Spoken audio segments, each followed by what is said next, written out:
All right, so we got our pitman arm off. I need to make a little spacer for our puller. Not a problem. This old boy here goes. See you later, sucker. It's gone.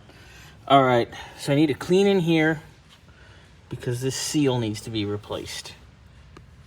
So, without further ado, here we go. All right, old pitman arm's off, as you saw. Got this lined up. I moved the box lock to lock. Got it centered so this is lined up correctly. Seal's been done. Just gotta blast this baby on, and we are in.